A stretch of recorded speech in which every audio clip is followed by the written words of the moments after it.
Welcome to Season 2 of the Workforce Situation Room, where we spotlight some of the promising and innovative solutions that address some of our most pressing workforce and economic challenges.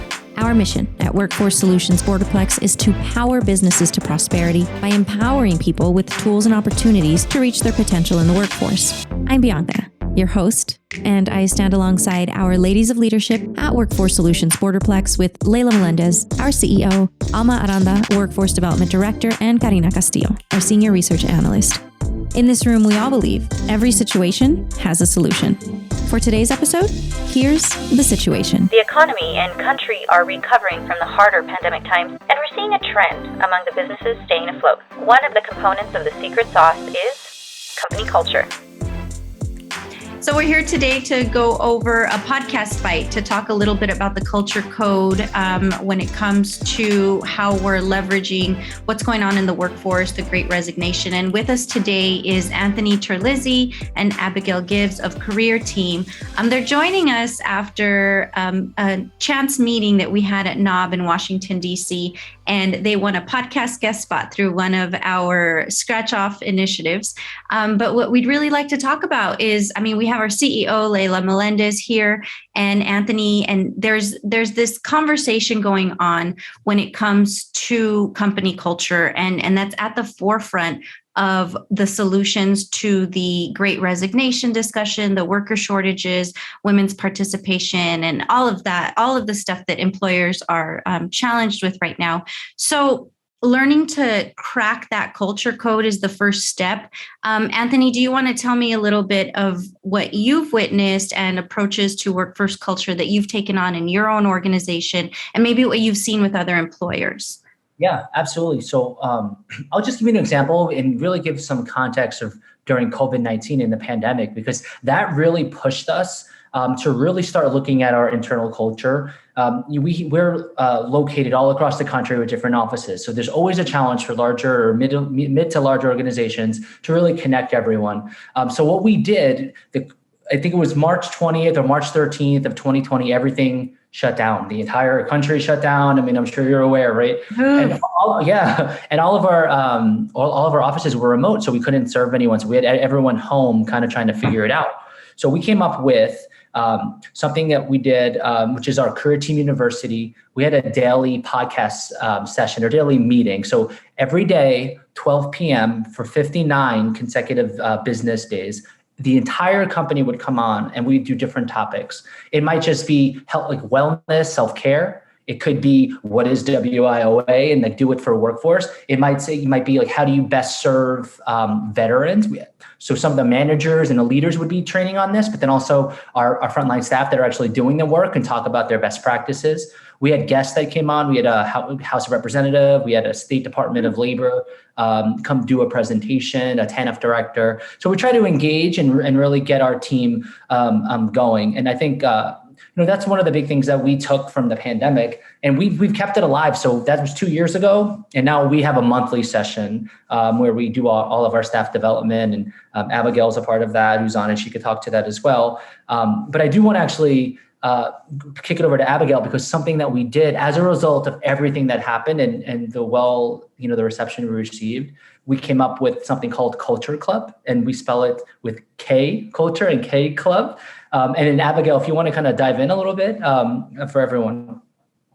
Yeah, so just kind of shortly after I joined CareerTEAM, I got a text from someone who was like, hey, do you want to be on the Culture Club? And I was like, I don't know what that is, but I think I want to join. It sounds cool.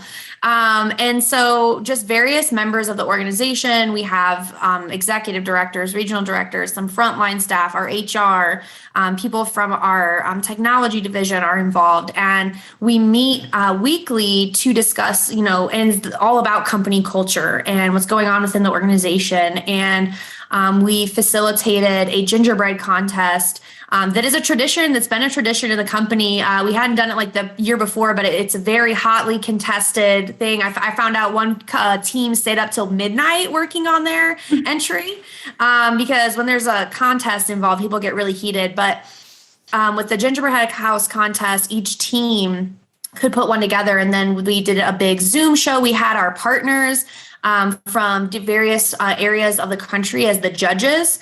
So different, people that we partnered with, or if we had technology contracts with them, they came on and judged.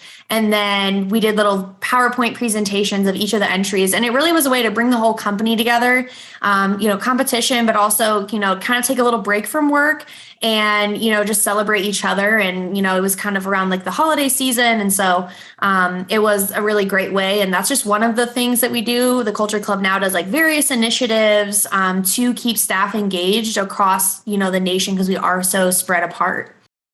I love that. And so, I like, Anthony, that you mentioned the COVID really was kind of like the wake up call for all of us in terms of culture. And I'm going to give Layla an opportunity to speak here because maybe I'm not going to steal your thunder, Layla. I kind of want you to talk about your first day on the job as CEO. Like, let's talk about that and how that led to that first selfie video that you sent out to the staff about the Here and Now program and some of the initiatives we kind of were forced to think outside the box in when it came to culture and retaining everyone. Sure, thanks. So first, I love that Culture Club. If somebody would have asked me if I wanted to join Culture Club, I would have been like, the band? Yeah, awesome. But then they would have been like, who? So anyway, I've been with Workforce for almost 8 years, and I started as CEO on Friday the 13th, which happened to be a bad omen, as real as that is. Because that was the day that we had our first COVID case here in El Paso. And so my entry into the leadership was in responding to the COVID impact that we were having. And fast forward to, and actually, I guess slow forward to summer, because summer of 2020, everything was happening so quickly, but it felt like slow motion. It was just like, like we were slugging through it, but we were very overwhelmed. Our organization was very overwhelmed with the impact, with the numbers of people on unemployment, trying to get people back into jobs, like trying to do two things at the same time, trying to keep people safe. So we were, like I said, there was a lot of pressure on us to do a lot of things and we were in a unique situation. We were like, well, we said economic first responders. Other organizations were shutting down. We were like, how do you ramp up, but stay safe and stay apart? So we were in this very awkward position and very high stressed and very high pressured position. So I had to reflect at some point in the summer, that late summer, going into the fall, because my perspective was in the health of my employees. Not just the physical health, like making sure, taking stock of who was getting COVID and were they really sick and what's happening to them, what's going on with their families. I remember single moms, some employees that were single moms, and me thinking, who's going to take care of their kids? Like, I'll go pick up their kids and they can stay with me, and things like that. The priorities was real physical health, and then making sure that we were also staying rested so that we could stay focused, because we had a lot of work to do. And then social issues started affecting us out in the world. Those were affecting us very differently, and staying connected and being isolated. So all of those things helped me realize that I need to be paying attention to my staff as people. And how is this affecting them individually? What kind of pain threshold do we each have, and how is that affecting our outcome and our ability to produce and to serve the community as an organization? If you're not healthy inside, you're not going to be of any good to your community. So we needed to create something to keep people healthy, keep them informed, keep them engaged, connected, and rested and focused. So it needed to be this, I wanted to listen to them. I wanted to give them an outlet to just share, but then also how to re-energize and refocus. And that has really been a big catalyst for us as an organization. And we've kept it. I mean, even though the things that we did in that effort, because I remember even meeting up, we tried meeting up at the park so we could go for walks around the park. Even though we're not doing that formally anymore, we've shifted like our values and our culture as who are we today? Not the organization, who are we today first? And then as a result of us being here and now, this is who workforce is today. And then presenting that to the community. And I mean, we did a lot with that Here and Now program. I mean, the walks in the park may have not been the biggest success, but we've done other things, the Zoom yoga, there's been obviously the remote work, the hybrid schedules, just really putting everybody's personal needs, family needs first in order for them to remove that layer of stress. We already have the work stress, but we also have the home stress. So that definitely was a major factor in alleviating that so that we could perform as part of an organization. But I remember, Layla, you did an op-ed, and it was kind of a calling out to employers as to if we don't start adapting to this new way, they're really just going to end up not having employees at all. And that was discussion of what we called the Great Resignation. That was early on in 2020. So it was almost a foreseeing of what's to come. And it was, I remember, just an eyebrow raise of like, how is this going to be received? It doesn't matter because it's the truth. That was the kind of the mission for it.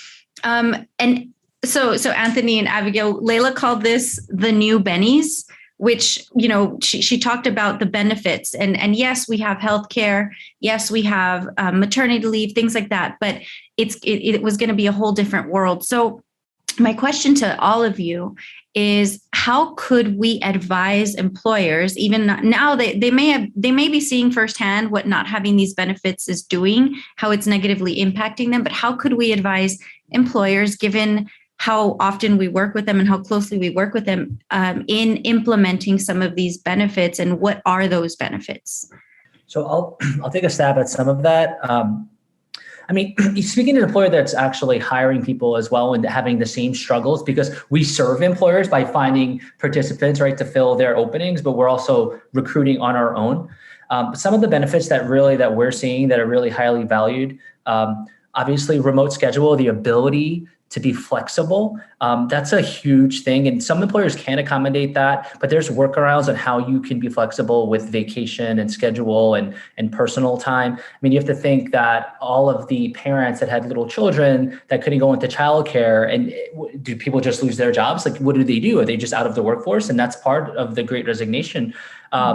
So that's something obviously that we're also seeing sign-on bonuses that they're trying to make for employees, because it's very attractive right now. Right now, there's way more job openings than people looking for jobs, and that's in every single market. And also making sure you pay a living wage. That's very important. We're always looking at our costs, and we want to cut costs and make our profits as a company that's a for-profit.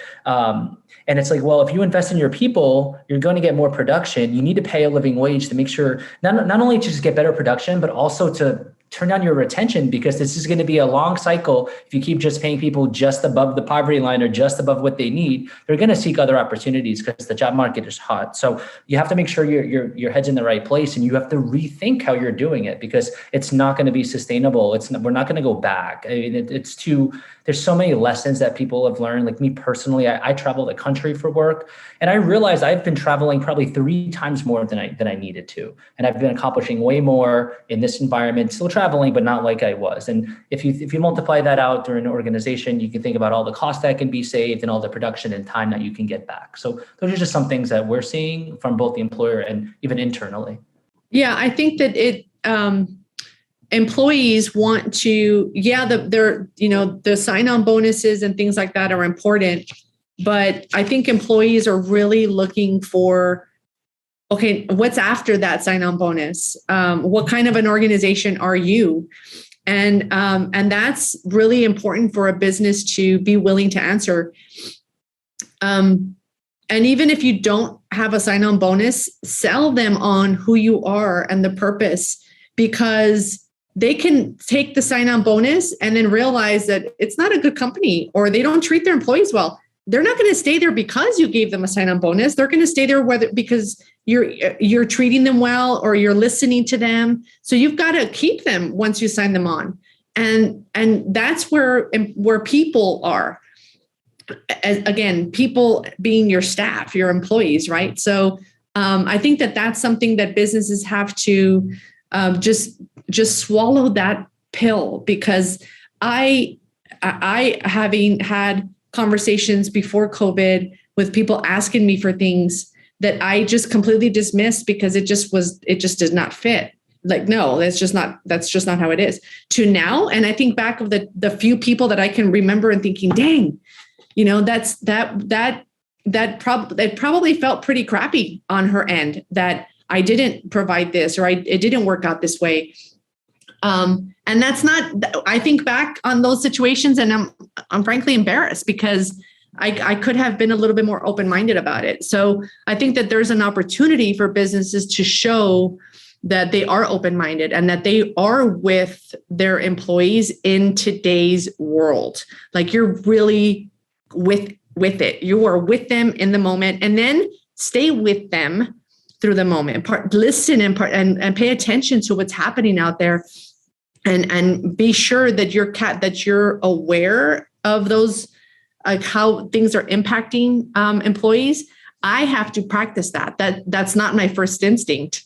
I've had to practice that, is how are people reacting to this? The shooting in South Texas a few weeks ago. I mean, I know the reaction that I had for it. It took me a day and a half to really find the point where I can reach out to my staff and give them a message about it. But I have to practice that, right? I have to remember to do that. And those are the things that matter. And it's not tied to a dollar. It's genuine care for the team and for who works with you. So I think that is where those conversations need to start. And then you can attach the things that have monetary value from that point on. Agreed. Now, when you're talking about care, I think it's safe to say that both CareerTEAM and Workforce have similar approaches to ensuring a healthy company culture. Can you, Anthony, or even Abigail, talk about some personal and organizational benefits that you've seen because of it? Maybe if there's a success story or anything that might kind of lend an authentic perspective to any listener right now. I was just thinking, and this really kind of builds off of what Layla was saying. As she was speaking, I was talking, she was saying they're not going to be bought in. You have to care about them. And I'm like, I feel that way in my company because one, we live out our core values. We have 8 core values. And I first started, I saw them, they were just on a slide. Cool. Well, then I started seeing them being lived out. One of our core values is we zag, and it's about being innovative and creative. And if you reach a dead end, okay, well, we're going to jump over it. We're going to go around it. And I see it in my everyday work. And that really got me bought into the company. And I love all the people I work with. I feel supported, and all the things that Layla was hitting on, that's got me bought into this company. And so sure, had a really long work week. I'm tired, but I feel supported and I love the people that I work with, and I'm bought in on our mission, and I want to help us reach our goals. And so and that culture plays a big part of it. And then the other initiatives that we have so in June, later in June or July, we're doing a thing where we got approval to send our staff to go to the movies, with their families, to take a little time to do something as a family. Because that's another one of our core values, is that we are a company with family values. So I think it really builds off of Layla and just the importance and my own personal buy-in, because I've been with the company for a year now. So. Yeah. And I'll add to that a bit. I think, we did an internal survey just to survey, how you're feeling about the organization, how's your salary, how's the benefits, how's the culture, and our sessions that we've had together and the work that the Culture Club has really it's really made a difference. I was really proud. Like there's areas of improvement in every organization. And, I was glad to get open and honest feedback, but some of the responses almost made me cry, like how good and very proud of the organization I work with and the culture we're overseeing. So that's like something, I mean, I really was touched by some of the comments that we've gotten. Another thing that we didn't talk about yet that I think we should, we had, during the pandemic, there's also a lot of racial tensions that happened in 2020, 2021 with a lot of different things. And, the company was asking for more diversity, equity, inclusion training. And so we hired outside consultants to do some of that. We invested in internally. And it's also something that comes up during our culture club. And I think that we have an intentional strategy as an organization, which is very, very important as well. I mean, it's I think that's also gone a long way. And that's also was reflected in our self surveys. So I also just think that, paying attention to that and making sure that's part of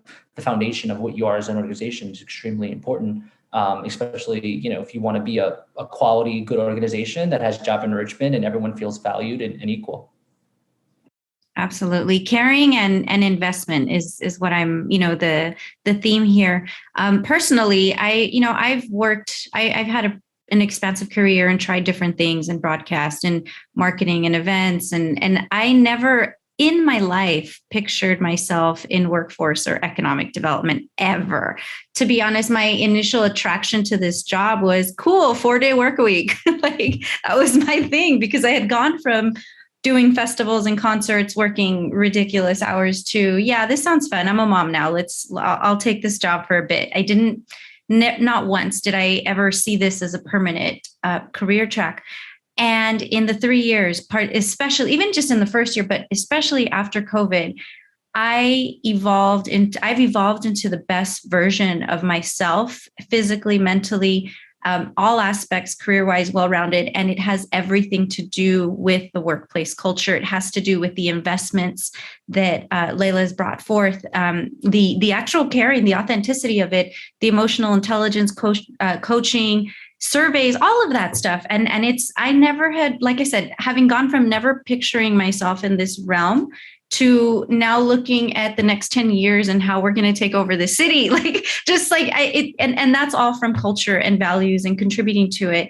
And it's not just me. I look around my peers and you see the same kind of investment, the same kind of passion, and those that aren't involved, that it's just a misalignment with values, but even that's okay. Anybody that comes in through the doors never leaves empty-handed if they don't stay. So I just, culture is so, I want to say it's the spinal cord of survival for an organization.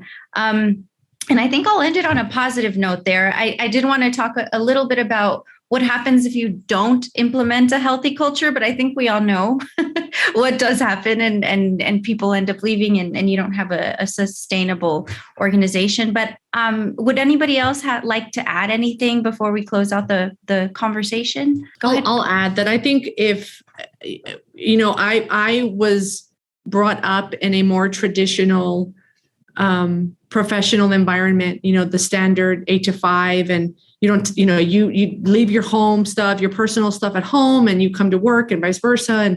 And now as I'm, like I said, I'm practicing the things that I want to be a different organization and a very intentional in our work and be better and try to do better. And I share some of these things with people that are ahead of me or that have retired, and they frankly are like, I can't believe it, and it's just so hard, and I wouldn't do that. And I'm like, I know, and that's sorry. Like, I'm sorry that you didn't have that, but that's not. It'd be easy for me to say, well, since I didn't have that, nobody's going to have that, and I still see that. I mean, I had lunch this week with a friend of mine who, her boss is just not going to do it because he just never had that. He just doesn't.